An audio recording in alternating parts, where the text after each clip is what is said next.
నమస్తే, నేను మీ ఈశ్వర్. ఈ కి స్వాగతం. వార్తల్లోని ముఖ్య అంశాలు. బీఆర్ఎస్ పార్టీ స్థానిక సంస్థల ఎన్నికలకు డేటు ఫిక్స్ కానప్పటికీ రాష్ట్రంలోని అన్ని పార్టీలు ఎన్నికల కోసం సమాయత్తం అవుతున్నాయి. 10 ఏళ్లు అధికారం చేపట్టి ఇటీవల ఎన్నికల్లో అధికారం కోల్పోయిన బీఆర్ఎస్ స్థానిక ఎన్నికల్లో తన సత్తా చాటాలనుకున్న లక్ష్యంతో ఇప్పటికే తీవ్రంగా ప్రయత్నం చేస్తోంది. తాజాగా ప్రచారం జోరు పెంచాలని భావిస్తున్నారు. బీఆర్ఎస్ అధినాయకత్వం కేటీఆర్ జిల్లాల పర్యటనకు శ్రీకారం చుట్టనున్నారు. పార్టీలో ఉన్న అంతర్గత విభేదాలను పక్కన పెట్టి స్థానిక ఎన్నికలపై దృష్టి పెట్టాలని బీఆర్ఎస్ హైకమాండ్ నాయకులకు సూచించినట్లు సమాచారం. ప్రస్తుతం ప్రభుత్వంపై ఉన్న వ్యతిరేకతను పార్టీ అనుకూలంగా మార్చుకోవాలని, స్థానిక సంస్థల ఎన్నికల్లో సత్తా చాటాలని కేసీఆర్ సూచించినట్లు తెలుస్తోంది.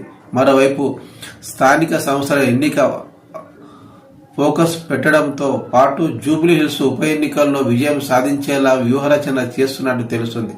గోపీనాథ్ భార్యను నిలబెడితే ఫలితాలు ఎలా ఉంటాయి, దానిపై కూడా చర్చించారు. అధికార కాంగ్రెస్ పార్టీ బీసీలను రంగంలోకి దింపాలని భావిస్తుందని అన్నారు. తాజాగా నవీన్ కుమార్, దానం నాగేందర్ పేర్లు తెర మీదకి వచ్చాయి. ఇక బీజేపీ కూడా తన అభ్యర్థి విషయంలో కసరత్తు మొదలుపెట్టింది.